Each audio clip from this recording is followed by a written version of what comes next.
How do you know if you're learning mountain bike skills in the right order? Or more importantly, if you're practicing the right ones? Sometimes a skill will look or feel cool, but actually have limited use on the trail. And sometimes you feel like something isn't worth practicing, yet it comes in handy more often than you'd expect. Let me give you an example. Bunny hops are awesome, but when you come up on an obstacle in the trail, it's usually safer and easier to use a more consistent technique, like a pedal up, to ride up and over that obstacle. The other problem is that YouTube doesn't know where you are in your journey, so it's just going to recommend the coolest looking tricks, not the ones that you actually need. In today's video, I've collected the most crucial skills to learn to give you maximum control on your mountain bike. Plus, I've arranged them in the correct order.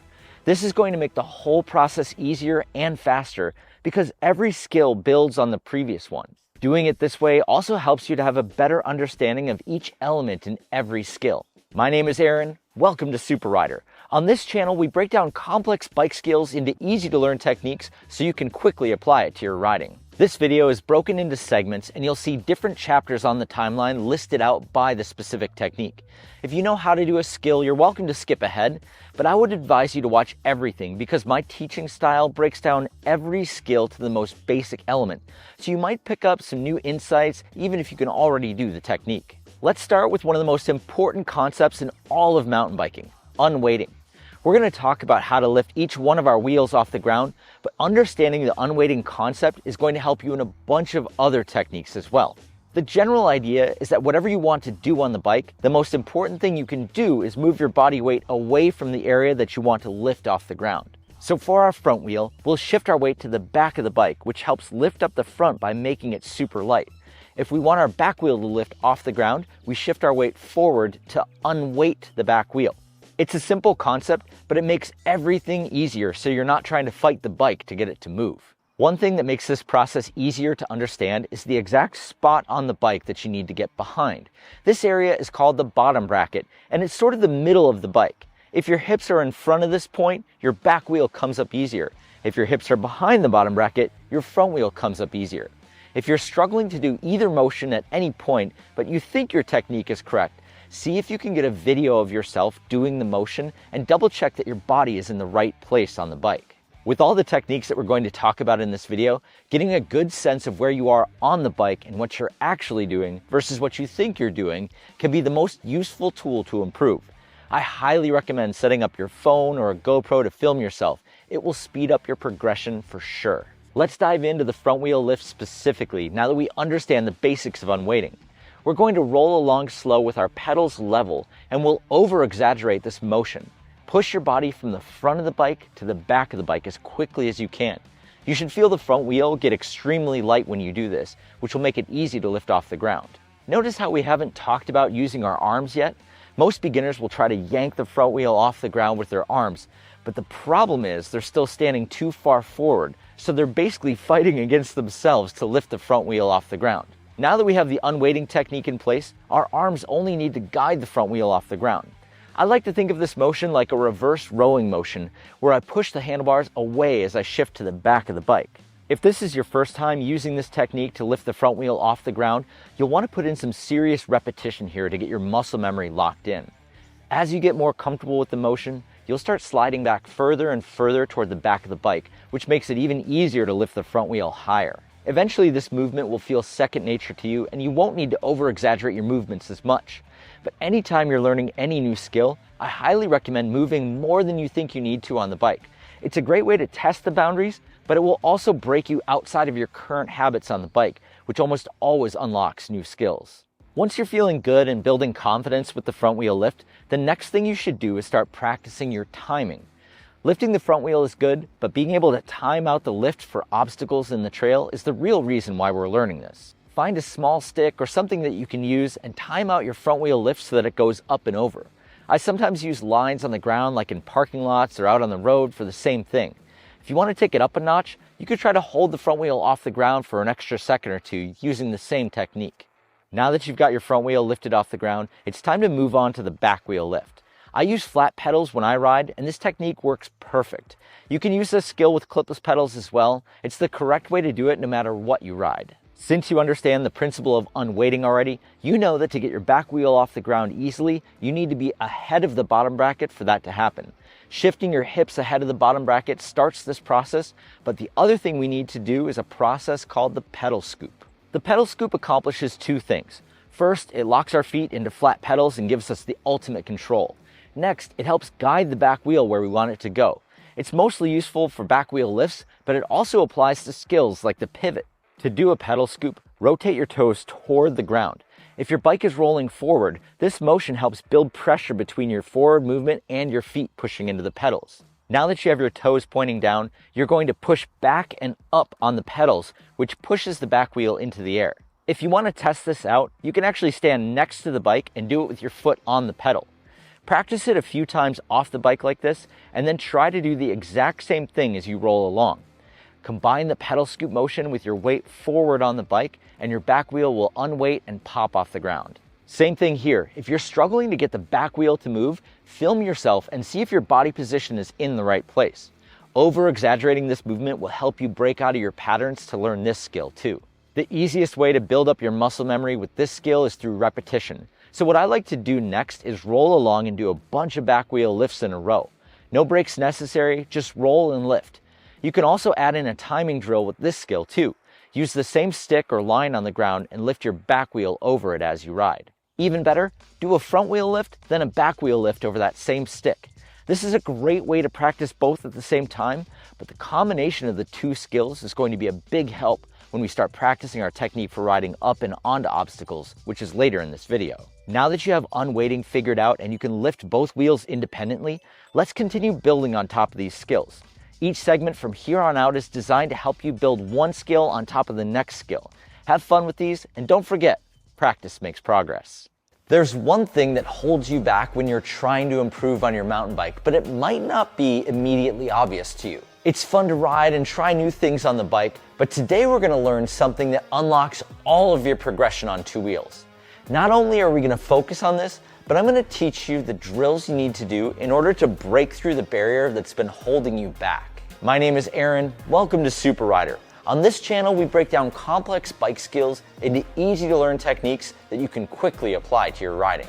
You've undoubtedly seen more than a few Instagram clips or YouTube videos of riders who are doing unreal stuff on two wheels, riding up and over obstacles and on difficult terrain. It looks like magic because they have this insane control over two wheels, doing things that you might think are well beyond your capabilities. So what is it that gives those riders the superpower of bike control? It's an understanding of their maximum balance points and their ability to be comfortable in those points. Your bike has three main points of balance: the front wheel balance point, your bottom bracket, and your back wheel balance point. One of the main pieces of advice that I give to riders is to film themselves riding, because in most cases, you're not moving around on the bike enough to get the bike to do what you want. When you look at a video clip of yourself, you're not likely moving enough around those balance points, and as a result, your bike isn't moving either. So our first step today is going to be identifying the balance points, and then we can start getting comfortable from there. I'm not going to push you to reach your maximum balance point on either of your front or back wheel today, but when you see what we're going to practice, it'll be obvious how to get there. Let's start with the least obvious balance point on the bike, the bottom bracket. This is essentially the center point of the bike. So when your body weight is in front of the bottom bracket, your back wheel is easier to lift and move around. When your body weight is behind the bottom bracket, your front wheel becomes light and easy to lift and move around. Think of this point right here as the middle of the seesaw. Wherever you are in relation to this point will have a huge impact on the bike. If you only focus on one thing from this video, this is it. Everything else flows from this one single point. We'll come back to the bottom bracket in just a bit, but for now, let's focus in on the front wheel balance point. When you focus in on this point, you can lift the back wheel up off the ground much easier, which is handy during techniques like the pivot. I find that I'm more comfortable riding down steeper terrain as I get connected with this balance point as well. Now, before we go into the actual drills and practice for the balance points, I want to stop and highly recommend that you use flat pedals when you're practicing. When we work on balance specifically, it's helpful to be able to step off the bike. Plus, with flat pedals, you can twist your feet side to side for extra balance, which definitely isn't possible when you're clipped in. I use Deity T-Mac pedals, but whatever you've got will work just fine. The easiest way to build your confidence with the front wheel balance point is to practice a movement called the endo. You can start really small with this technique and work your way up over time. What you'll do is roll along slowly and grab your front brake. When you do that, the momentum will pull your body weight forward over the front wheel. Depending on how fast you're going or how quickly you grab the front brake will make the biggest impact of how steep you go with this movement. Just start super small and slow with this one if you've never done it before. It can be slightly disorienting to have your weight pitch forward like this, but the whole point here is to get some repetition.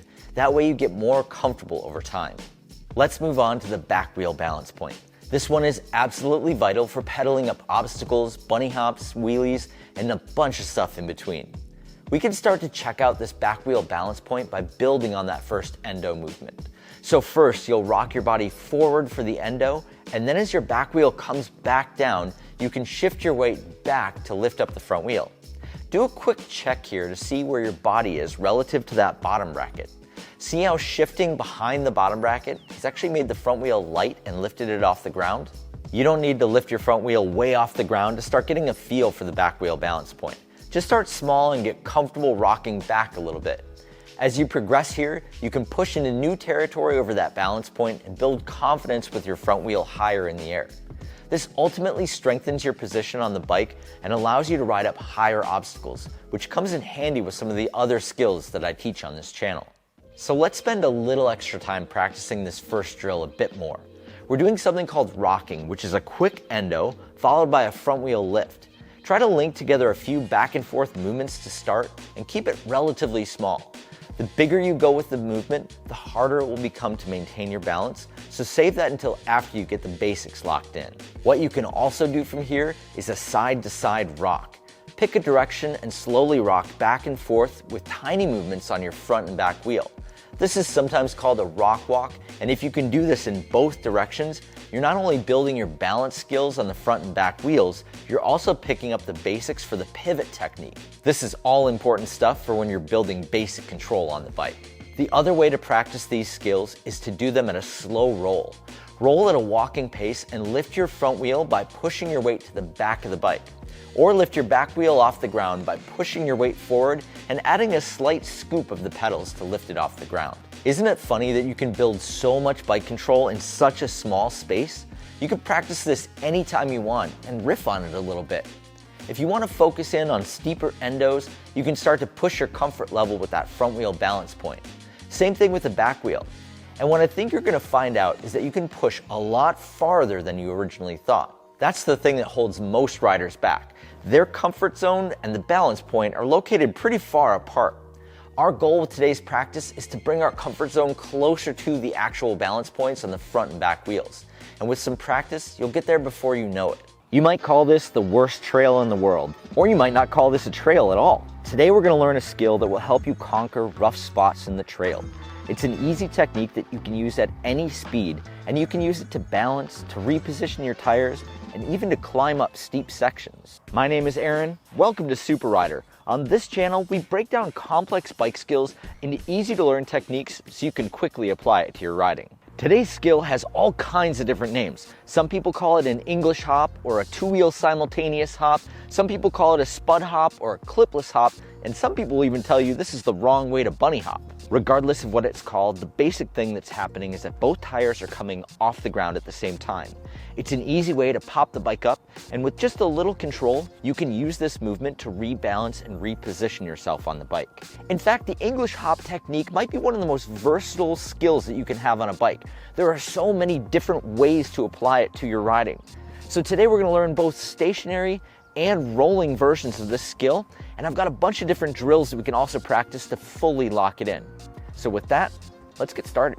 This spot is called High Rocks Park, and it's the perfect place to demonstrate all the different ways that we can use this technique.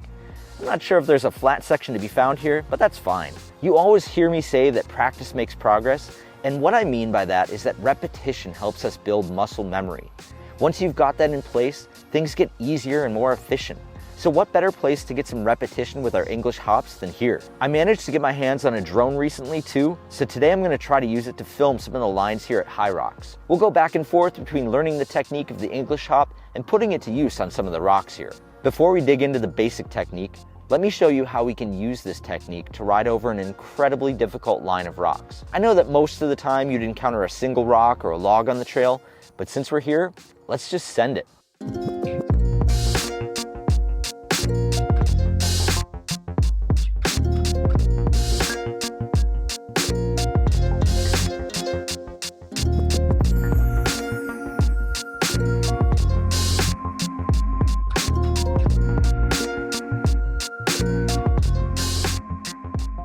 The English hop is a basic hop on your mountain bike where both wheels come off the ground at the same time. Unlike a bunny hop where you lift the front wheel first and then the back wheel. Each has its own use, but today we're going to focus in on the hop. The best way to get started is with a rolling hop. Cruise along slow on flat ground, crouch into the bike, and then pop up and bring the bike with you. You can actually use your suspension to give you a little boost here if you need a little extra assistance to get the bike moving. If you're riding with clipless pedals, this hop is probably something that you've already used before. But if you're riding flat pedals, you might be struggling to bring your back wheel off the ground. If that's the case, try pointing your toes at the ground and then do a little backward scoop with your foot when you pop up.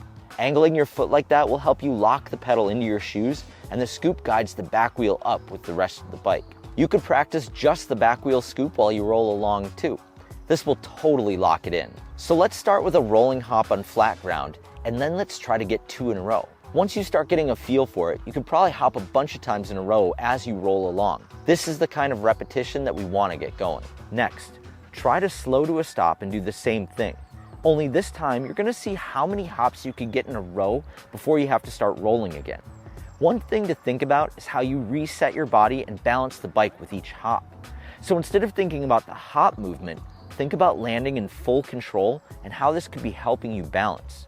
The smaller you hop, the easier it is to stay balanced. I like to play a little game whenever I'm practicing this kind of stuff, just to see how many times in a row I can hop. Set a record for yourself and then try to break it. Now that we have the basics in place, let's see how we can apply it to our riding. There are a variety of different ways that we can utilize the English hop technique to direct our bike in the way that we want it to go. We can hop forward using the English hop. We can hop side to side to better our balance in place. We can hop completely sideways to line up better with an obstacle or a line that we want to ride. We can actually use it to hop off of obstacles sideways as well. And of course, we can use it to turn around. I'm going to demonstrate each one of these skills for you, but just know that it's the exact same thing that we're doing at its core, that basic movement of lifting our wheels off the ground and putting them back down. You can also use this same technique to hop up things. And if you've watched any other videos on this channel, you know that one of my favorite things to ride on when I'm not riding on the trail are staircases. If you want to practice the English hop on staircases, one thing to make it just a little bit easier is to put your front wheel a step or two higher than your back wheel. That will make this English hop a little bit easier to accomplish. Let's head back to High Rocks Park. I'll show you another example of what this looks like in context.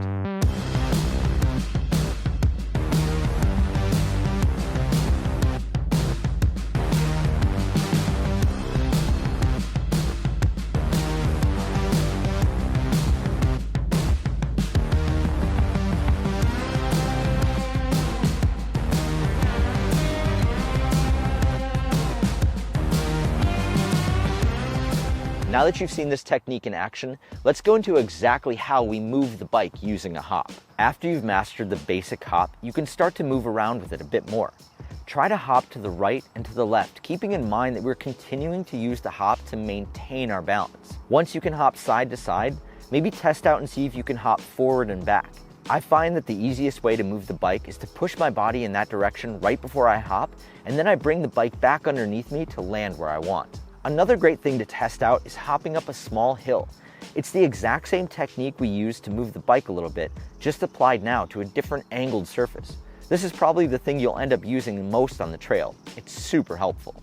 Now that you've got the movement figured out, I'm going to give you 3 different drills you can practice. First is the inchworm drill. Make a line on the ground and slowly hop forward and over that line. Start with small hops and then work your way up to bigger and bigger hops as it becomes more comfortable. Next is the side-to-side hop. With that same line, hop over and back on the line. Keep in mind the point we made about using the hop to balance ourselves. My body is typically right over the line during this drill, and I let the bike bounce back and forth between each side. The last drill is a real challenge. It's called the ABCs.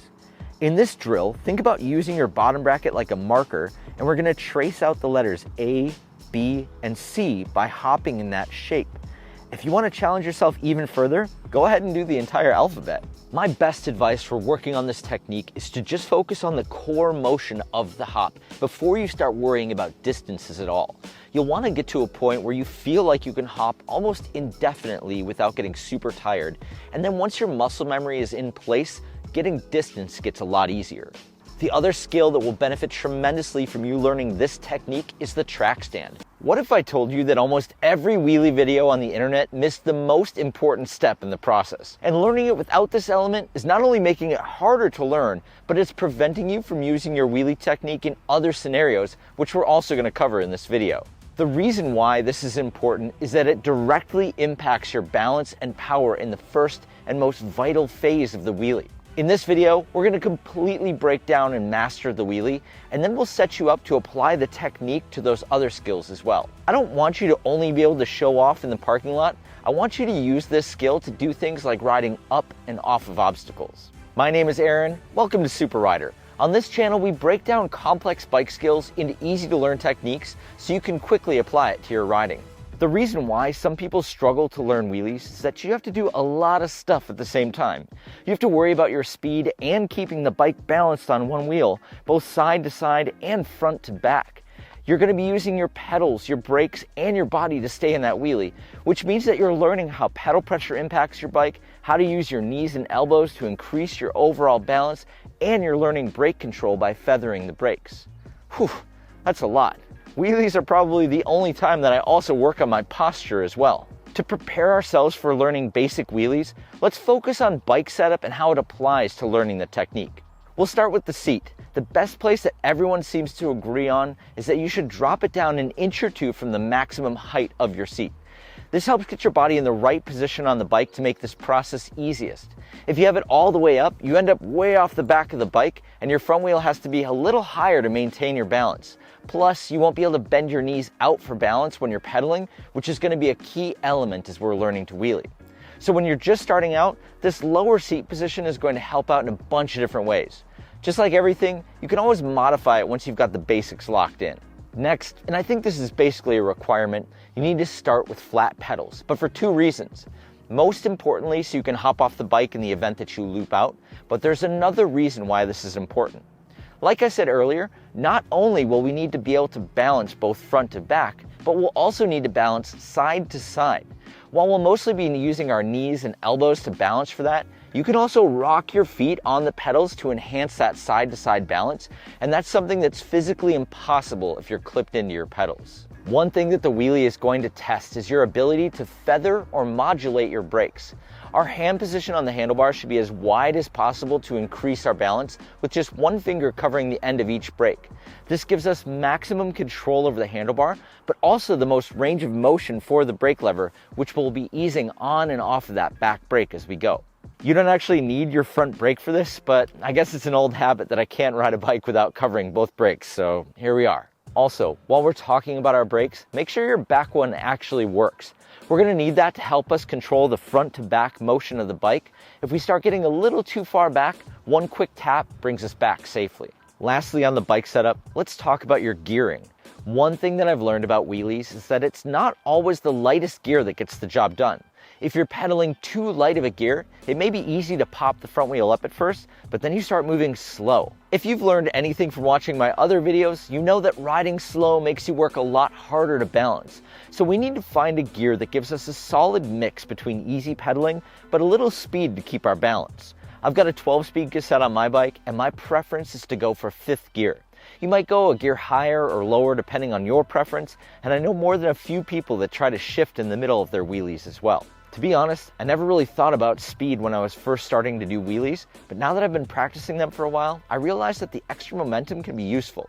We'll come back to that later in this video. One other setup thing we need to talk about before we start this process is your stance. Which foot is your dominant or strong foot? Your strong foot is typically the one that's forward when you're coasting along on the bike when your pedals are level. This makes a huge difference when it comes to bike riding techniques, and you should know which foot is the forward foot in your stance on the bike. There are more than a few ways to figure this out. The easiest is just to look down when you're cruising along on your bike. Your body subconsciously puts one foot ahead of the other. I'm right foot forward, and honestly, there's rarely an advantage which foot you ride forward, but just keep this in mind as we continue.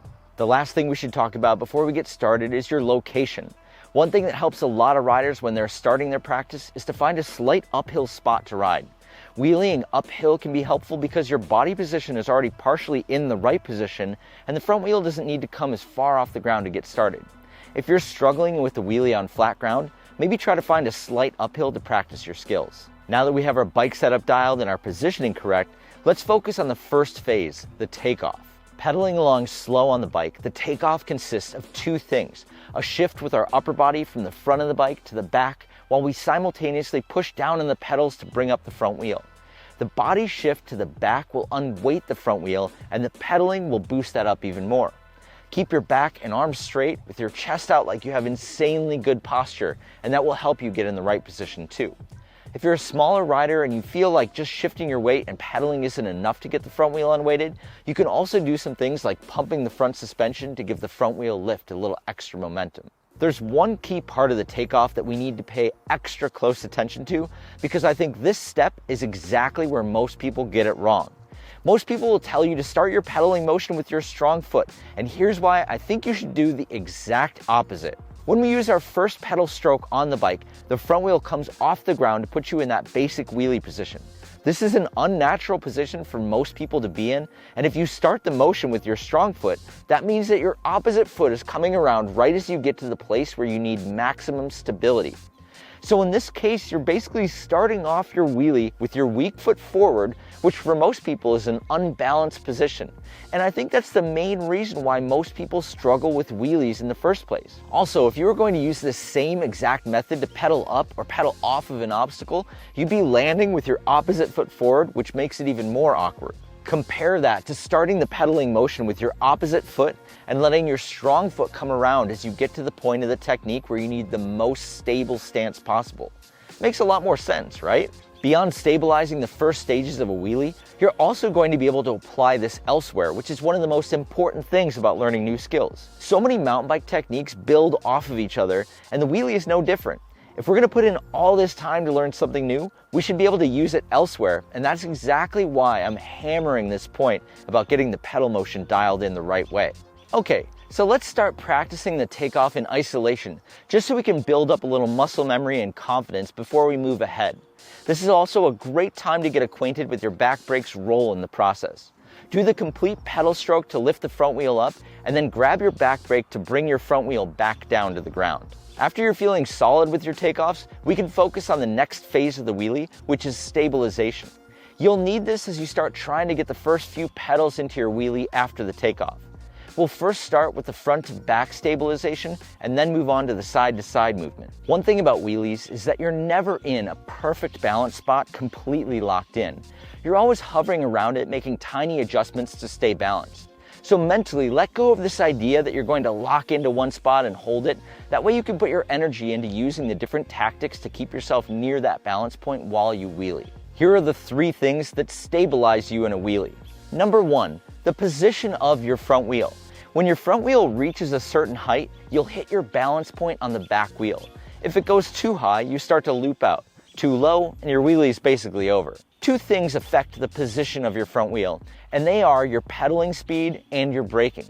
I used to think that wheelies were just about trying to hold the wheel in place with my arms and core. Now I realize that I can modulate the back and forth movement of the front wheel and my position over the balance point by the 2 inputs of pedaling and braking. If my front wheel comes up too high, I can ease on my back brake to drop it slightly. If my front wheel starts dropping too low, I can pedal a bit faster and that brings it back up. I know this might sound simple, but it was a huge unlock for me when I was first learning wheelies. You can get a pretty decent wheelie done with just that first stabilizer, but if you want to get some serious distance, your side-to-side balance needs to be under control. If your posture is solid and your arms are out wide, you can still rely on your elbows to help you balance, but the main control is going to come from your knees. I try to ride with my knees slightly out when I'm doing wheelies to give me a nice stable platform, and if I start tipping to one side or the other, I'll push the opposite knee further out to help counterbalance the bike.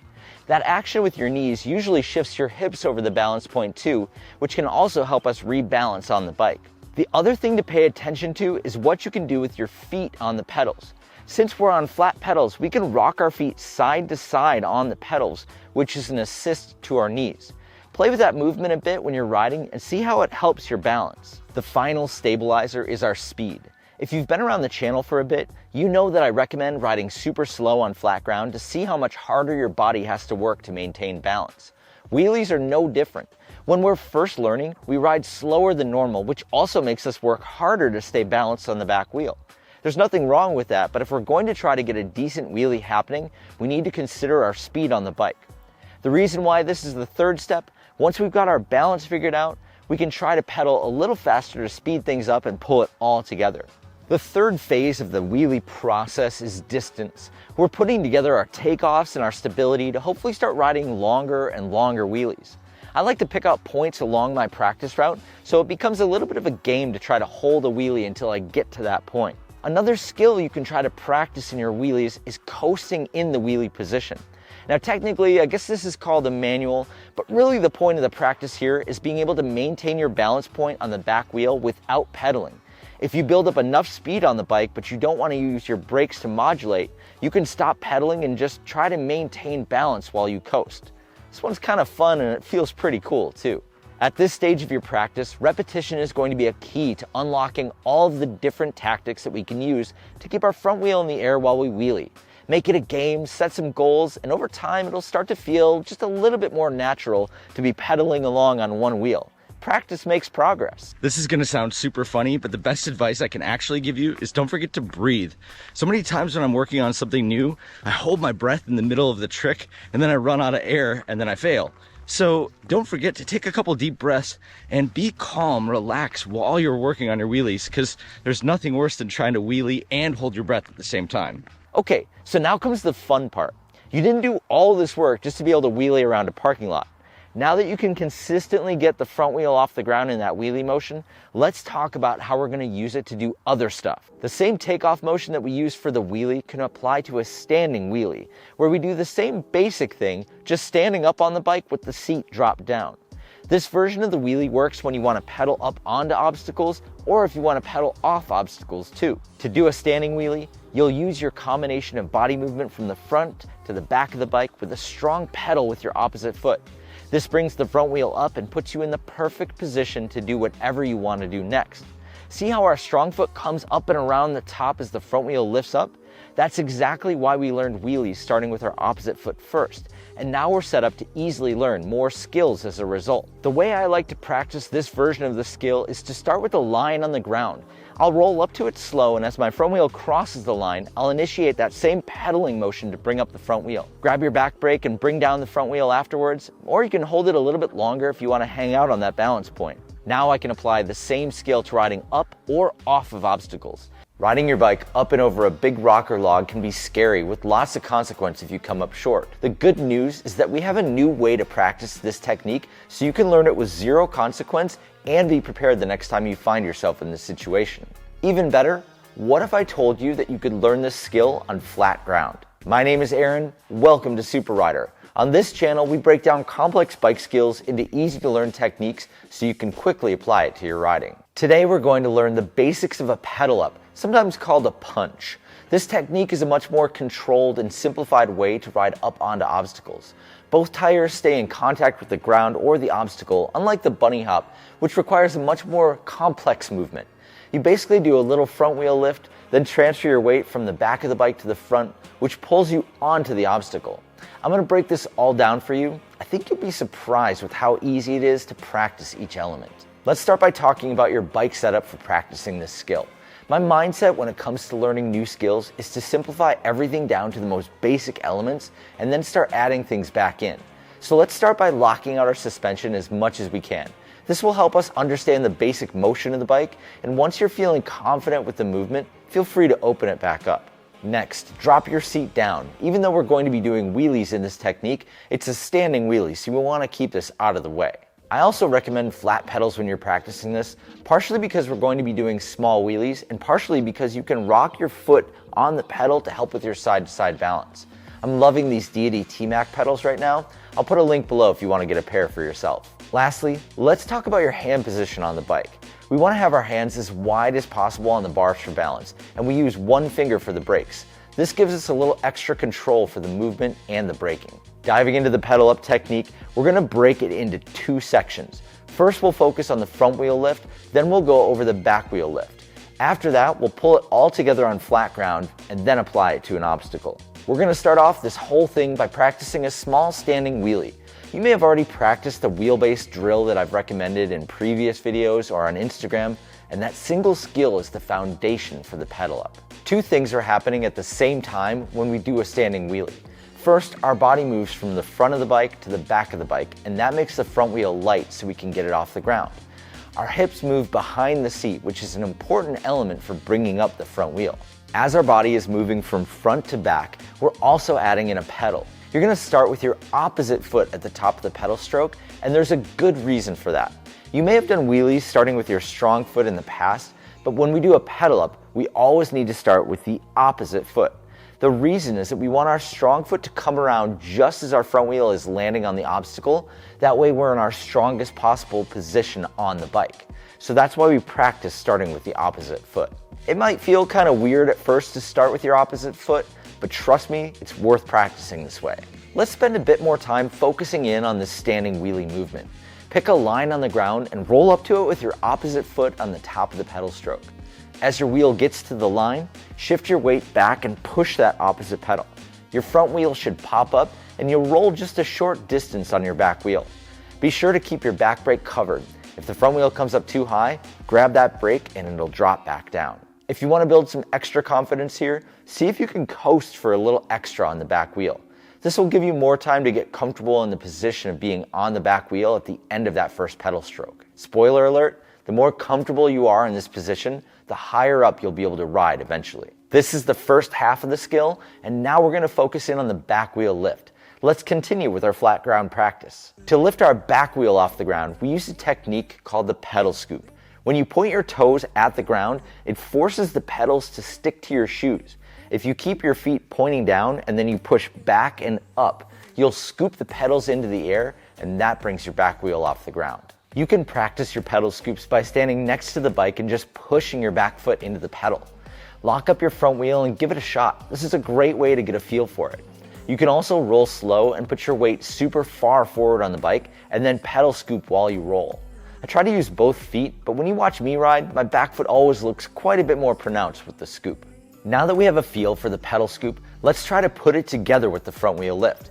Pedal and lift your front wheel off the ground, and then as soon as your front wheel touches back down on the ground, lift the back wheel off. That transition between lifting each wheel is going to come in handy in the next phase. So you basically have the motion locked in at this point, lifting the front wheel and then lifting the back. Now we can apply it to some small obstacles to get a better feel for how it works. A good curb or a small rock can be a perfect thing for practicing this. What we really want to focus on now that we have the basics of the technique is our timing with the pedal up and the pedal scoop. One of the best things about pedal ups or the punch technique is that we are rocking some giant wheels. And as long as your wheels keep rolling, you'll be surprised what you can roll over. Remember, your wheel doesn't need to entirely clear the obstacle when you ride over it. You only need to get just over halfway up the obstacle and the wheels will do the rest. Okay, before we take this to an obstacle, if this kind of detailed skills breakdown is helpful for you and you want to continue to improve as a rider, it would mean a lot to me if you subscribe to the channel. I've got so many tutorials lined up for this year and I want to make sure that you see them when they come out. So let's try riding up a small obstacle here. I'm going to take off about the same distance away from the obstacle as the height of the obstacle. That's my general rule and it usually works out just right. Remember to start with your opposite foot on the top, rock your weight back as you pedal, and then as soon as your front wheel lands on the obstacle, we shift our weight forwards and pedal scoop. Curbs are kind of awesome for this practice because most of them have a little rounded corner at the top, so you don't have to worry too much about pinch flats or anything else. One thing a lot of people do wrong at this stage is grab their back brake when their back wheel gets onto the obstacle. Don't do that. Keep rolling and let the wheel do its job, otherwise you'll slide off the back of the obstacle. Repetition is going to be key here when it comes to getting your timing and balance just right on the pedal up. Start small and slowly work your way up as you get more confident.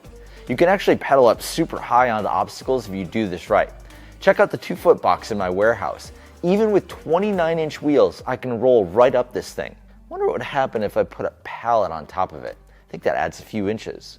The best part about learning this skill is that it works just as well for riding off of obstacles. It's one thing to ride over small obstacles on the trails, but what happens when you get to something a little bit bigger? Today we're going to learn how to modify the basic up and over technique to push our limits on the bike. If you're confidently riding up and over small obstacles on the trail, this video is for you. And if you're not there yet, this lesson will give you a solid preview of where you're headed with this skill. I've also got a video on this channel that will explain all the basics to you, which is a great place to start. My name is Aaron. Welcome to Super Rider. On this channel, we break down complex bike skills into easy to learn techniques so you can quickly apply it to your riding. Let's go through the plan for today. We're going to run through the basic technique, then break down the additional things that we do to get more height, and then I'm going to test it out on some of the taller obstacles in here. One thing that I would highly recommend when you're riding tall obstacles like this is a bash ring.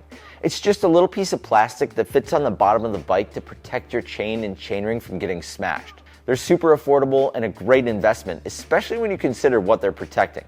I'll put a link down below if you want to get the same one that I have. With that out of the way, we can start by brushing up on the foundation for the up and over technique. We learn the basics on flat ground by doing a standing wheelie to bring up the front wheel, and then as soon as our front wheel dropped, we lifted up the back wheel.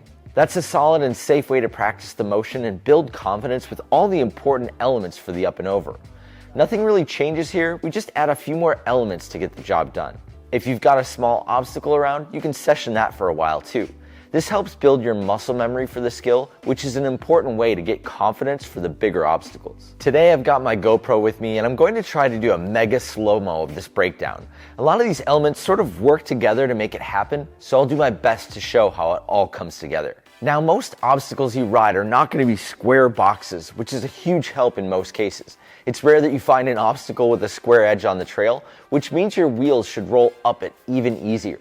Our first tip when riding higher obstacles is to aim our front wheel at the corner of the obstacle, not on top of the obstacle.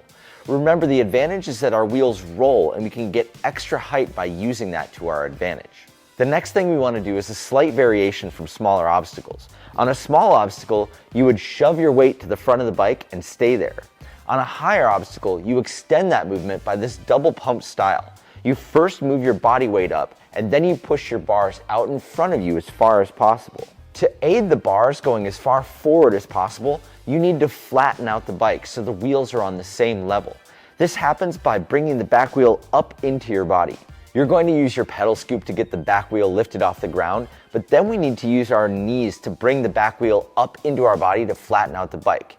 You can bend your knees, but you can also push them out wider, and both of those things will bring the back wheel up higher. Pushing your bar super far forward should make this part happen automatically, but the best part is that you can actually practice all of this on flat ground. Just roll slow and push your handlebars in front of you while you spread your knees wide and see what that feels like. I've talked about this next part a fair bit, but now it's even more important. Don't touch your brakes. Your momentum is going to play a huge role here, both to carry you up onto the obstacle and also to keep you rolling past the ledge so you don't slip backwards. So what else can we do to get comfortable in this movement? It ultimately comes down to your confidence in getting the bike steep on the back wheel. The higher you can raise it up with control, the higher you can ride. If you've practiced the wheelbase drill in the past, that's a great way to prepare. Do a standing wheelie and see how high you can bring your front wheel up while staying under control. The longer you can hold the balance on the back wheel, the better you'll be able to apply the skill to big ledges. I'm going to push my luck a little bit by adding a pallet to this box, which puts the height past my 29-inch wheel size. The higher I go, the more I have to exaggerate my movement, which will hopefully be the best demonstration of this whole technique for you. As I'm getting set up for this, if this kind of detailed lesson is helpful for you, it would mean the world to me if you subscribe to the channel. The snow and rain is finally winding down, and I really want to make sure you catch the upcoming tutorials that we're going to do out on the trail. Okay, check out the pedal up technique with the pallet added on. That's over wheel height, and you should be able to easily identify the double pump motion of my body moving and then the bars getting pushed forward. Look how I bend my knees to bring the back wheel up and how I maintain momentum to keep the bike rolling. Remember how I said we didn't want to grab our brakes when we did this? Check out what happens when my back wheel hits the pallet and how it still managed to roll up. What if you could learn to ride switchbacks without riding switchbacks? What if you could learn the skill on flat ground and that way you could practice it anytime and anywhere? That's exactly what we're gonna do in this video. Today is my birthday and we're gonna go ride one of my favorite trails, which actually has a back-to-back switchback, which is pretty tricky, it's tight, it's technical, and it'll be a great place to demonstrate today's technique. Also for the occasion, I've got a new set of tires that we're gonna test out as well. In the past, one of the skills that we've worked on to get more balance on the bike is to ride slow in a straight line, using our body to keep the bike upright, using your knees to spread them out and your elbows just to make your body balance the bike out as you move at the slowest possible pace. And that's a great place for us to start today. Now we're gonna try to build on that concept of riding slow and using our body to keep the bike upright. And we're going to start going in circles in both directions, using our body to keep the bike upright. And you're gonna notice that you're using one of your knees more than the other, depending on what direction you're turning to keep the bike upright. So the thing that we wanna practice is riding in the tightest possible circle in either direction at the slowest possible speed. That's gonna build our bike control with a tight corner, and we're gonna start to figure out how we use our body to keep the bike upright and balanced as we're going slow and as we're turning as tight as we possibly can. This one single drill is gonna make a huge difference when it comes time to doing the actual switchbacks on the trail, but just try to do this small, slow circle. And if you want to do it to another level, try to make a figure 8 as slow and as tight as you possibly can. This is the drill that unlocks switchbacks. If you feel like this is actually kind of easy for you, just go even slower and even tighter with your circles until it gets incredibly difficult. Even though we've talked about our flat ground practice, we should also talk about how to approach a switchback on the trail so we're all set up for success. You'll want to start the switchback as wide as possible, riding the outside of the corner as far as you can. Once you're there, you'll use your knees and elbows to push your weight low into the back of the bike. This anchors the back wheel so it can turn on a tighter radius. Once you're in that position, you can trace your front wheel around the outside of the switchback. Now that we've had time to practice this skill, let's go find that switchback and put it to use. Oh, and when we're done riding today, I have one birthday tradition that I have to uphold. Today I'm riding with my friend Jeremy, who is way faster than I am. We had an absolute blast riding together, even if the trails were still a little slippery in a few spots. This particular trail system is called Rocky Point, and it's just outside of Portland, Oregon. It has a little bit of everything, which is one of the reasons why I like riding out here.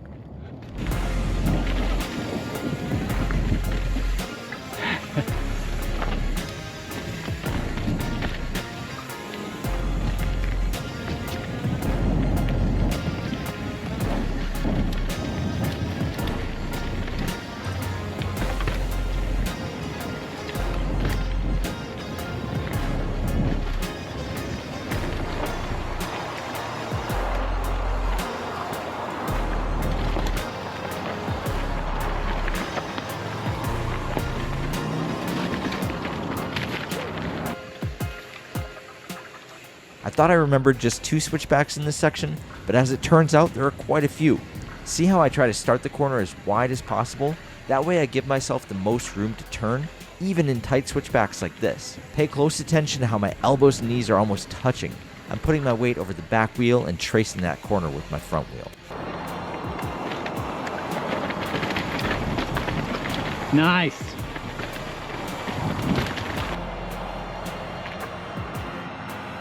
Welcome into the shred spot. You guys might recognize this place because a lot of the tutorial videos that I've made for the channel have been on all of these boxes. But I have a really interesting and progressively harder way to celebrate my birthday every single year, and that is to jump in inches the amount of years that I've been alive. So every year it gets a lot harder, and I get older, but the box gets higher, which is not convenient for me. Today's box is 44 inches tall because I'm 44 today. And so I've just modified this box by adding in a few extra little pieces of plywood to get us to 44 inches. Now, I haven't jumped this high in a very, very long time, if ever. This is getting pretty close to my record of all time. And it's not a guarantee that it's gonna happen, but it's kind of a cool way to challenge myself every year to do something like this and to push myself and to stay sharp on this bike in particular. So we're gonna give it a shot. I'm gonna try to go 44 inches to 2 tires. Here goes.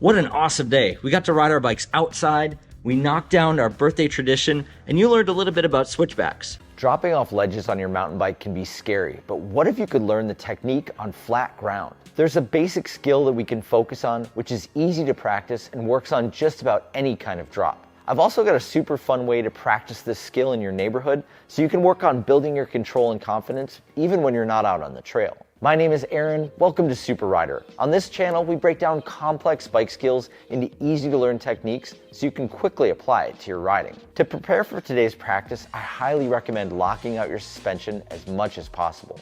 Once we get the basics locked in and we're feeling comfortable, it's fine to add the suspension back in, but I find it easiest to simplify your bike setup anytime you're learning a new skill. I also recommend dropping the seat down and out of the way. I use flat pedals for my practice, but it's up to you what you want to use, whichever is the most comfortable. Lastly, you want to make sure your hands are as wide on the bar as possible with just one finger on the brake lever. This gives us maximum control over the handlebars and the brakes, which is going to be important today. With our bike setup locked in, it's time to dig into the basic technique that you're going to use on drops. When we come up to any sort of drop, we're likely carrying a little momentum. Using today's skill is going to take advantage of that momentum and set you up for smooth, confident drops. Let me break down the drop into 3 parts, and then we can work on each element to completely master it, and then we'll pull it all together at the end. As you roll toward a drop, you're going to shift your weight back on the bike to unweight your front wheel. This lifts it up and prepares you for the next phase of the technique. The next thing we need to do with our front wheels slightly off the ground is to roll a full wheelbase so our back wheel rolls to where our front wheel lifted off. Lastly, we're going to lean our bike forward to match the angle of the landing so that we land both tires at the same time. If you can do the first 2 parts of this technique with good control, the third part comes along easily. So let's focus on a flat ground drill that can help us out. To lift up the front wheel, remember that we need to get our body weight behind the bottom bracket of the bike. The front wheel comes up when you make it light, not when you yank on the handlebars. Use your hips to shift your weight to the back of the bike and do a small rolling motion with your arms to guide the front wheel up. Let's just practice rolling along and getting the front wheel off the ground to start. Next, we're going to do a drill called wheelbase, which means that we need to get our front wheel to stay off the ground as we coast for the length of a full bike wheelbase. Find a line on the ground, and as you roll up to it, unweight the front wheel and hold it up until your back wheel crosses the line. The slower you go, the harder it is to roll a wheelbase on the back wheel, but that's a good thing to practice. Try sinking your body down over the back wheel and see how that affects your ability to keep the front wheel in the air. If you want to take this up a level, see if you can hold the front wheel up for more than a bike length. This gives you more time in that balance zone, which is great for building confidence. Before we start applying this skill to actual drops, if this style of mountain bike tutorial is helpful for you, it would mean a lot to me if you supported this channel by subscribing. We've got a full summer of outdoor tutorials coming your way, and I want to make sure that you see them all. Once you've got a good feel for the wheelbase drill, let's try this skill on a small ledge. Curbs are awesome for this as they're super low consequence, and even if your front wheel drops early, you'll be able to ride out of it. One thing we absolutely need to talk about when it comes to doing mountain bike drops is what we're doing with our brakes, or more importantly, what we're not doing with our brakes. When I ride, I usually have one finger over each brake and my hands as wide on the bars as possible so I have maximum control and confidence over the bike. But once you lift your front wheel off the ground for a drop, the last thing you would ever want to do is touch that back brake. And the reason for that is that when you touch your back brake, it immediately drops your front wheel down. And if your front wheel is already out over the edge, it can drop your wheel down a lot steeper and put your body weight super far forward on the bike to put you in what we call lawn dart position. Lawn dart position means that you're over the handlebars and you're going to land front wheel first and then flip over the bars.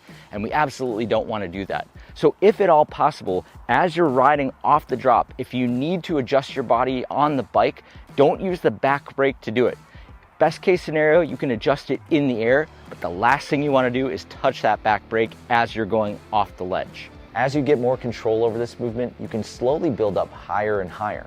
One way I like to practice this movement is to find curb cuts in my neighborhood, and I ride them at different speeds to get a better feel for the bike. Dropping off a curb cut can also allow you to readjust your position on the bike to practice landing 2 tires at the same time. You know, the best part about making these videos for you is that I get to practice some of the stuff that I want to work on too. Not only are we working on dropping off, but I can also practice riding up onto obstacles. It's kind of a double whammy. This is perfect. One other thing to remember, unless you're competing in Red Bull Rampage, you don't get points for extra huge drops. So before you push your limits, make sure that you've got all your fundamentals completely locked in. The biggest mistake I see riders making on drops is that they feel the need to bunny hop off the ledge in order to clear it. In most cases, this actually sends people out of control. I think it's better to roll directly off the ledge like we've been practicing. It's precise and easy to control. Remember that as you get more confident, you can start to add your suspension back into the equation. You should have a great feel for this technique, and now you just need to adjust to the movement of the suspension, which should be relatively easy at this point. There is one other way to do drops, and I made a video about that style too. Check it out right here and see which one is the best for you. Are you actually improving as a rider while you're riding, or are you just surviving the trail and trying not to fall as you ride from top to bottom? Have you ever thought about intentionally practicing your riding skills during your ride? So many skills and drills that we teach on this channel are easy to do in the parking lot before or after a ride while you're waiting for your buddies to show up.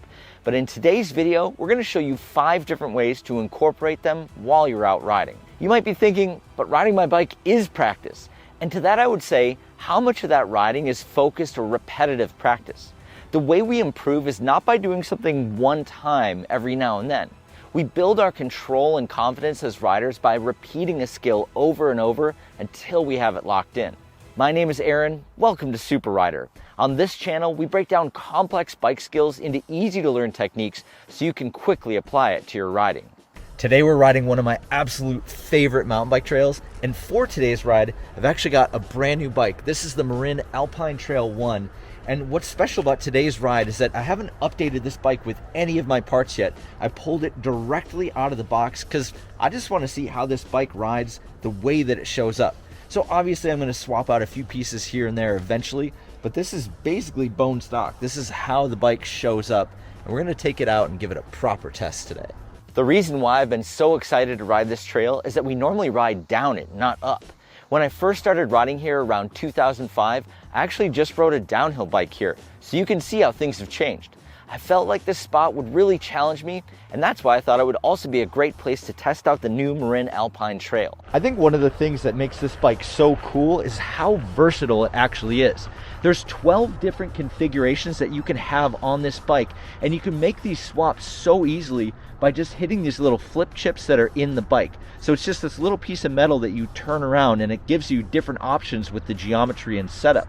You can even change out the headset to give it a steeper or slacker head angle. So there's a ton of different stuff that you can do with this bike to make it ride and feel exactly how you want it. Right now I'm riding the 27.5 rear wheel because this is how it came out of the box. I'm not sure if I'm going to stick with the 27.5 in back or if I'll go back to 29. The bike I've been riding, the Rift Zone 2, is a 29 on both wheels. So yeah, that's kind of what today's ride is all about, to get a good feel for this bike and see what it's all about and see what I like and what I want to update. Today's ride is practice for me as well as adjusting to a new bike, so I wanted to share some of the things that I think about when I'm out riding and trying to make the most of my time on the trail. One of the best tips that I've ever gotten as a mountain biker was this: you can strengthen your bike balance and control by riding super slow downhill.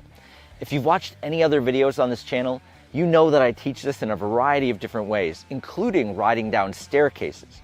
Riding super slow forces your body to do more work to keep your balance, and as a result, you start to build muscle memory with all the little ways that your body can help keep the bike balanced. When you speed up again, those same muscles are working to keep you balanced, and you'll feel a boost of control as a result. Out here on the trail, riding a downhill section intentionally slow can do that exact same function. The slower you ride, the harder it gets, and that's helping you to become a better rider with more control. You could practice this anywhere on the trail, but on today's ride, I chose one of the more difficult spots to demonstrate this skill. If you find a spot with technical features like this, it's even more challenging, but even more fun too. Next, have you ever considered getting off your bike and riding a section for a second time? I know a bunch of pro riders that do this when they're out riding, but it's not very common otherwise. Riding a section until you get it down is a great way to actually practice on the trail, plus you get a little mini bonus lap while you're riding. Think about BMX or trials riders who repetitively ride the same feature over and over again to improve. That's exactly what you could do if you pushed back up to the top of a difficult section and rode it a second time. You've heard me say that practice makes progress, and that absolutely applies to the trail. We often use our GoPros to film our point of view as we ride down the trail, but one way to use a GoPro or your phone to help you improve is to have your riding buddy film you riding through a section of trail. What we think we're doing on the bike is often quite a bit different from what we're actually doing. And when you see your movements on the bike on camera, it helps give you a better perspective on your technique. Combine this with the practicing advice that I just mentioned, and you've got a powerful boost to your riding on the trail. Here's a pro tip. Don't forget to turn the camera around and film your friends while they're riding too. Okay, if you've already watched my tutorial on the two-wheel hops, this will be slightly easier as the next tip is related to that skill. When you get to a difficult spot on the trail, don't automatically step off the bike right away. Try to give your bike a hop or two and see if just resetting the wheel placement or your balance on the bike will be enough to get you back on track. You can see in some of my clips that I use more than a few of these hops to save the day when I get stuck, which is one way to do it. But you may only need 1 or 2 hops to readjust the bike to get back on track. And if that doesn't work, then you can step off the bike like you had originally planned. But at least try to incorporate this skill before you step off. I think you'll find it extremely useful. Another thing to think about while you're riding is something called pedal timing. When you pedal up onto an obstacle, you try to time out your pedal strokes so that you could land on top of the obstacle with your strong foot forward. This is another technique that we've gone over in a previous video, which I'll link to now. To get the strongest results as we pedal, we have to concentrate on when we start pedaling and which pedal is forward.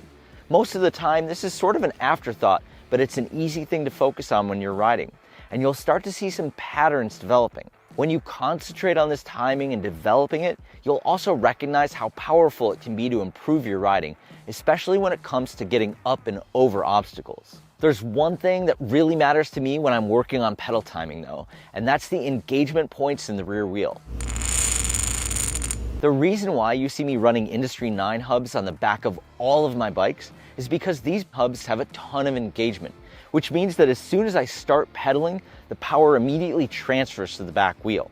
This is the most important upgrade that I would do to any bike, because if you don't have instant engagement, it can make an impact on your pedal timing when you're trying to climb up and over obstacles. You have that extra gap in your pedal where you're moving the pedals, but the wheel hasn't caught up, which can impact your power on climbs. I have Industry 9 hubs on all of my bikes for exactly this reason, and if you spend any money to upgrade your bike, this is always my first recommendation. There's a link in the description of this video if you want to upgrade your bike, and using that link will not only get you the best hub for your money, but it will also help out this channel in the process. Okay, so what else would I change on this bike now that I've ridden it? Not much. I'm kind of blown away that this bike is only $3,200. The suspension is solid, the brakes are good, and this frame has a ton of adjustability. You can ride this bike hard right out of the box, just like I did today. I think my biggest mistake on this bike was not putting snacks in the bear box that's built right into the bike. I could have used those on the way home from the ride, and I definitely won't make that mistake again. I might play around with the high and low bottom bracket options just for fun, but otherwise I think I'm going to leave everything else where I have it.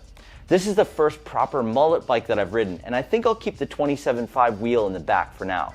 But maybe we can do a test video this summer where we swap the wheels and test it out, just to see what difference it makes.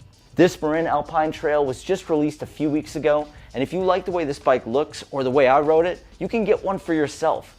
There's a link in the description to this bike if you want to check it out or pick one up. This is going to be the bike that I ride for the rest of the season, and I absolutely can't wait to get more time with it. It felt capable of everything I threw at it today on the trail, and I've got some big things planned for this summer. This bike does not have a special wheel. Any bike can roll backwards like this. If you've ever watched someone roll backwards on the bike, maybe you thought that they had a special wheel that was helping to do that.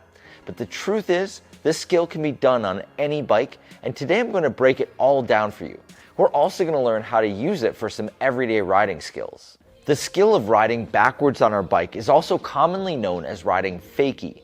The term comes from BMX, where it's often useful when a rider lands a trick facing backwards and they'll need to quickly roll back for a little bit before they turn around. While you may not be blasting huge tricks and landing backwards on your bike, there are a bunch of ways that you can benefit from picking up the basics of the skill. And in today's video, I'll teach you 3 scenarios where this will come in handy. And even if you don't want to use this skill in your riding style, it's still pretty fun to do as a standalone trick. So whatever brought you here today, let's have some fun and learn about rolling backwards on 2 wheels. My name is Aaron, welcome to Super Rider. On this channel, we break down complex skills into easy to learn techniques so you can quickly apply them to your riding. Before we learn to ride backwards on the bike, I want to explain to you how this whole process works. I posted a short video about this a couple weeks ago and the comments were all over the place. Someone even told me I was lying, which was hilarious. Let me clarify the rollback process and what's happening in your wheel. Like I said, you can do this with any bike and any wheel. Nothing special is necessary to make the bike go backwards. The first thing we need to address is that when you pedal backwards, you're not contributing to the movement of the bike. When you see me roll back, I'm back pedaling, and I think that confuses a lot of people. It looks like my backwards pedaling is making the bike go backwards, and that's absolutely not the case. I can't speed up or create any backward movement with the pedals. The reason why I'm pedaling backwards is to prevent the wheel from catching and moving forward. We know that when we push on the pedals, the bike will roll forward, so what I'm doing by pedaling backwards is preventing the bike from engaging and rolling forwards. Imagine it like putting a car in neutral. If I put it in neutral, I can push the car in any direction with relative ease because nothing's engaging, it's just open. That's basically what we're doing here. You can get off the bike and test out this feeling. Just grab a pedal in one hand and the handlebar in the other. Roll the bike backwards and just feel what happens when you do that. Put a little pressure on the pedals and see how it stops your backward momentum. Now roll it back again, except this time keep the pedals rolling backward without any resistance. See how it rolls back? So if our pedals aren't making the bike move backwards, then what is? The reason why our bike rolls back is that we're adding backwards momentum to the equation. Just like we pushed the bike backward and kept our pedals from engaging the rear wheel, we have to create movement in that direction. That will be the main focus for today's session, both creating momentum and then applying it to the bike to get it to move. To bring this all together, the ability to roll backwards on a bike is the combination of creating backwards momentum and the technique of preventing the drivetrain from engaging by pedaling backwards. Now that we understand the basics, let's learn how to make it happen. I'm going to teach you the easiest possible way to start learning this movement, something you can do on flat ground. Some people like to learn fakies on a slight decline so they can use gravity to assist their rollback momentum, but I think it's best to start on flat ground. This keeps you in control and you'll be forced to do the movement entirely on your own without any help from gravity. Also, I highly recommend switching to flat pedals on your bike if you haven't already. This takes a fair bit of practice to get dialed in, and you're going to be stepping off the bike at the end of each attempt. You won't get any benefit from trying to learn this with clipless pedals, so it's best to keep it simple and run flat pedals if you want to learn this. Okay, let's aim to get a feel for that backwards momentum. We're not going to worry about doing a ton of back pedals just yet, we only want to start the movement. Once we figure that out, we can build on that foundation. We're going to roll slow and grab a bit of front brake, just enough to slightly lift our back wheel off the ground. Our weight rocks forward when we grab that front brake, putting us in an endo over the front wheel. Then as our back wheel comes back down to the ground, we'll let go of both brakes as we rock our weight to the back of the bike and just do a half back pedal motion. Getting the back wheel landing in time with letting off the brakes is the first thing to focus on. You want to be super smooth with your brake release, that way you transfer the maximum amount of momentum through the bike. So after you land the back wheel, pull your weight to the back of the bike and just give it a little back pedal. If you did it right, you're going to roll back just a little bit and then your drivetrain should engage, which should stop your backwards momentum. Get some repetition in here until you're feeling comfortable with the movement and the transfer between the front and back wheels. This should eventually feel pretty smooth, and after a while you might get an idea how to carry even more momentum through this movement. The 2 things that you can do to dramatically increase your backwards momentum here are to start by lifting your back wheel up a bit higher and to rock your hips back with a little bit more force. Your body weight, movement, and position on the bike make a huge impact on this movement. So focus on the way you're moving over the bike. If you're struggling at this point, stop and film yourself with your phone. The thing that holds most people back is that they think that they're moving super far on the bike, but in reality, they're not doing enough. When you film yourself, it's a lot easier to diagnose the issues and then address them to continue progressing. If you're able to carry some additional momentum through the rocking motion, try to do an additional back pedal or two and see how long you can go. The next thing I would suggest working on is to build your finesse with this skill. Try to minimize your front wheel endo movement while still creating that backwards momentum. Your body has to do a bit more work to get the same output, but it's worth it to learn this style so you're not always needing to roll into endos when you want to roll backwards. The biggest mistake most riders make is that they lose all their momentum by holding their brakes too long. As soon as my back wheel is starting to drop down, I let go of my back brake. That way all I have to worry about is letting go of my front brake the second my back wheel touches down. Riders can take it in a multitude of directions from here. A lot of riders like to see how far back they can pedal, and they'll find little downhill sections to help them maintain momentum. Other riders will incorporate it into other techniques, which is what we're going to work on next. Before we dive into a bunch of the ways to use this technique, if this style of tutorial has been helpful for you, please consider supporting this channel by subscribing. We've got a full summer of outdoor tutorials coming your way, and I want to make sure that you see them all. The first scenario where the rollback comes in handy is the track stand. Watch me track stand and see if you can pick out how I use the rollback skill to keep the bike balanced. I teach a few other approaches to this rollback in the track stand tutorial. I'll add in a link if you want to see how that specifically fits together. The next scenario where the rollback can be useful is when you don't make it up an obstacle and you just need a little extra run up to make it happen. You can use the rollback to back up your bike in order to have a second attempt at riding up onto an obstacle. Another scenario that I use often is during the front wheel pivot motion. When I land a pivot, I like to roll back when I land, and this helps me reset on the bike before I start riding in another direction. Sometimes I'll pivot out of a rollback, and that move is called a half cab. The rollback or fakie skill is something that takes a bit of time to develop, but now you've got a better understanding of what goes into it. Give it a try. It's guaranteed to make your track stands easier, if nothing else. I've never taught this before, but it was only recently that I realized that when I do a track stand, I'm adding in one extra element. It helps me adjust my position on the bike and makes a huge difference in my overall balance and control on two wheels. Today we're going to learn how to add in that element, which is going to take your track stands to the next level. My name is Aaron. Welcome to Super Rider. On this channel, we break down complex bike skills into easy to learn techniques so you can quickly apply it to your riding. See if you can pick out what I'm doing in this track stand technique that looks slightly different than the normal way to do it. See how I'm adjusting myself on the bike by lifting off the front and back wheels to reset my stance? This might seem subtle, but it makes a huge difference on the bike and will take your control to a whole new level. Not just for balancing either. Today we're going to learn to lift and move your wheels around from a static position. Now normally we'd be using these techniques to adjust our position on the trail, but since it's raining like crazy in Portland, we're going to work on it inside. This will completely isolate the technique, which should help you learn it faster. But just understand that we can absolutely use this on the trail to put our wheels where we want them to go. Let's start by breaking this down to the basics. When I lift my front wheel or my back wheel, I'm doing a technique called rocking. Rocking is this back and forth motion that we do where we lift the front wheel, then rock forward to lift the back. Eventually you'll get good enough to be able to lift each wheel independently, and that's where we'll plug it into our track stands. To get started rocking, ride slow and grab your front brake. Lean forward slightly, and this should bring your back wheel off the ground. As the back wheel comes down, grab your back brake and lean back. This should unweight the front wheel and lift it off the ground slightly. Practice going back and forth like this, just shifting your weight forward and back. It's challenging to get the timing at first, but just try to do one or two rocking motions and then work up from there.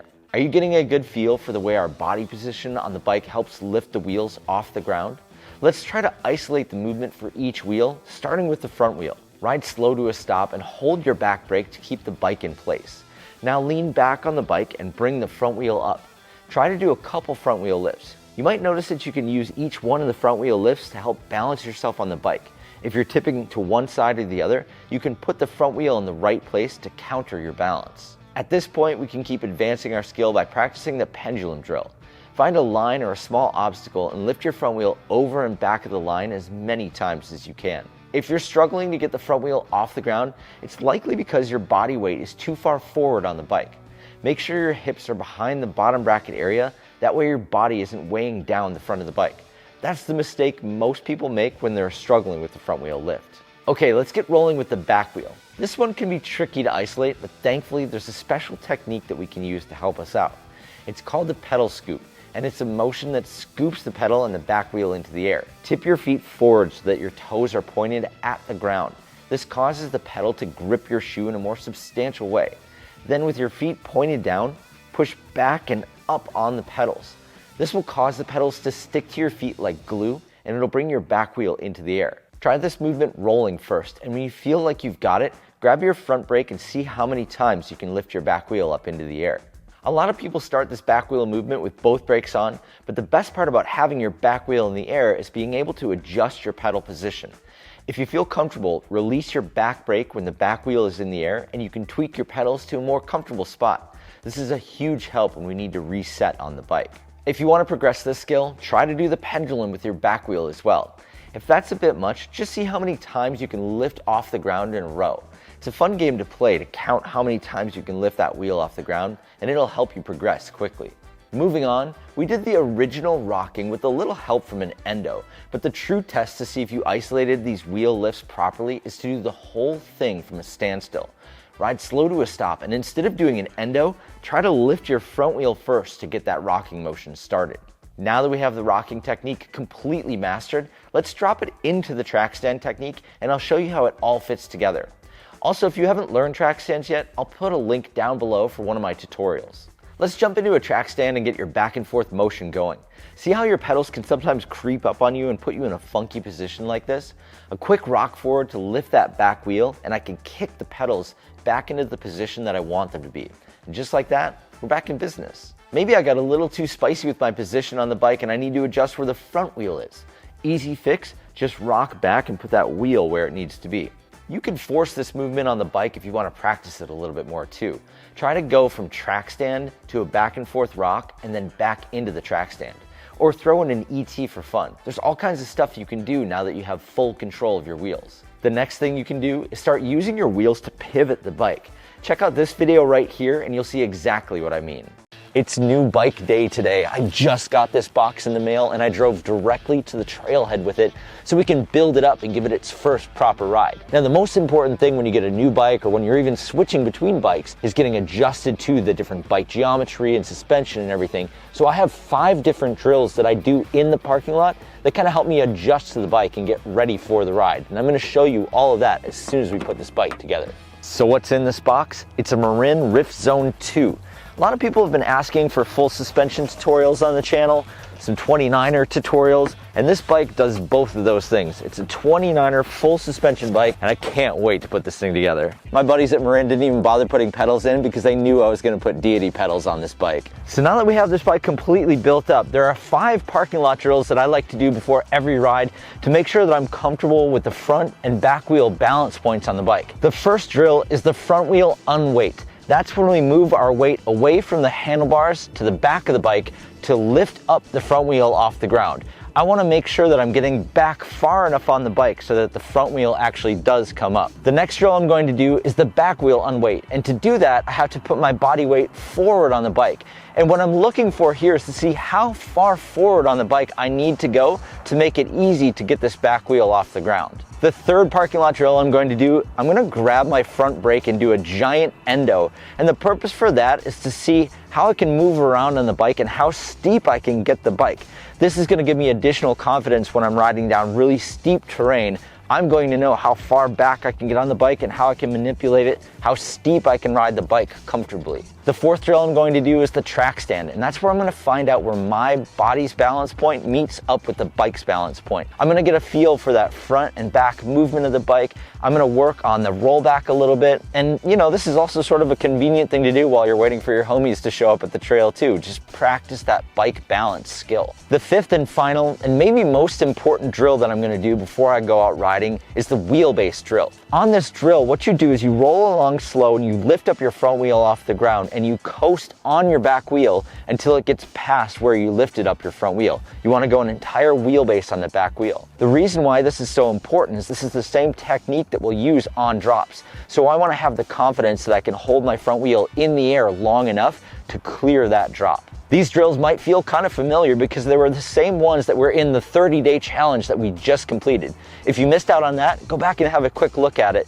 But if you get these 5 locked in, this is a great warm-up to any mountain bike ride. I'm gonna take you along for a ride right now, and then when we get back to this trailhead, we're gonna do 5 more skills that are gonna be a little bit more advanced, and these are things that we can be practicing at the end of each ride to continue becoming better mountain bikers. So we're at a spot called Sandy Ridge, which is the perfect place to test out this bike. There's a lot of super fun downhill stuff. You just have to do a bit of pedaling to get up to the top. I've been in that warehouse for a while on a 26-inch dirt jumper, so this is quite a bit different than what I've been doing lately, but a welcome change. You know, the other part about climbing uphill like this is that it's almost the perfect angle to practice wheelies. This is actually one of the first times I've filmed a proper mountain bike ride. Not that I haven't been riding bikes this whole time, but actually being outside and not in the warehouse or just doing sort of basic stuff, and it's kind of fun. I think we're going to do a lot more of this in the coming year, and I'm pretty fired up, and this bike is probably going to play a big part of that. So if there's stuff that you want to learn, I'll do my best to incorporate it into these rides. Almost there, I think. We're at the top of the trailhead and I'm just getting ready to drop in here. A few things I got to do first. Got to switch our bike into party mode, open up the suspension so we can have some real fun out here. I've never actually ridden this trail on 29-inch wheels, so there's a few things that I want to pay attention to that I think are going to be some better, some a little bit different. So first things first, I think actually because I've got the bigger wheel size here, this bike is probably going to be a lot more fun on more of the technical, rocky, rooty terrain that I'm about to encounter. I also think these wheels are going to be pretty helpful for climbing because that's basically why people ride 29-inch wheels to begin with. Things I think might be a little bit more difficult is turning. When it comes to the bigger wheel size, I have to make a much bigger turn when it comes to these switchbacks that are coming up, and I'm only used to riding this trail on 27.5, so that's going to be an adjustment I'm going to need to make. The next thing is this is definitely the biggest bike and the longest bike that I've ridden at these trails, so getting used to the wheelbase on some of this technical terrain that I'm familiar with is going to take a bit more adjusting to. And the fifth thing I'm going to be thinking about is that wheelbase drill I practiced in the parking lot. I'm going to be doing some drops, and because this bike is so long, I'm going to have to really hold up that front wheel so I can clear drops the way that I intend to. So I'm glad I practiced the wheelbase stuff in the parking lot so I have roughly an idea of what this is going to be like. Well, I guess it's time to drop in. Today is January 1st, and while riding my mountain bike isn't necessarily a New Year's Day tradition for me, there is one thing that I do every year to start things off on the right foot. I read this book called The War of Art by Steven Pressfield. It's a proper kick in the butt to get motivated for the year ahead, and I usually recommend it to anyone who wants to make the most out of their time. It's a relatively short but powerful book. You can definitely rip through it cover to cover in about an hour or two. It talks about this concept of the resistance. The resistance is basically anything that slows us down or gets in the way of our goals in life. The book is broken up into 3 different parts. The first part of the book sort of defines the resistance in a bunch of different ways. The second part talks about how to fight back against the resistance. And the third section is about what's waiting for you when you get past the resistance. I've been reading this book every year for the last 3 or 4 years and a few other times when necessary, and I feel like it's really helped me a ton. I honestly couldn't recommend it more, no matter what your goals for this year are. I'll put a link in the description of this video if you want to check it out for yourself. We're at the halfway mark. There's a little part where you kind of pop out on the trail, and this bike is riding so well. I know I'm probably the last person in the world to get a set of 29-inch wheels on their bike, but wow, you can really tell the difference on this. Just since I started riding this trail years and years ago on a 27.5, man, technology has come such a long way. It's crazy to see what you can do on one of these bikes. That trail is super fun. Now I want to show you 5 post-ride skills that I practiced in the parking lot before I pack everything up. So those skills that I would start with is just ride super slow in a straight line and see how slow you can actually go before you have to put your foot down. The next thing I would work on is that front wheel movement left to right using the pendulum drill. After that, I would start by doing clocks. So go in a full 360, lifting your front wheel around in a circle. The fourth one I would do is clocks, but with my back wheel around in a 360. And the fifth thing I would practice is rocking, putting that front and back wheel lift together to rock in place. Those 5 skills are great to work on, and they just set you up for more bike control for your next ride.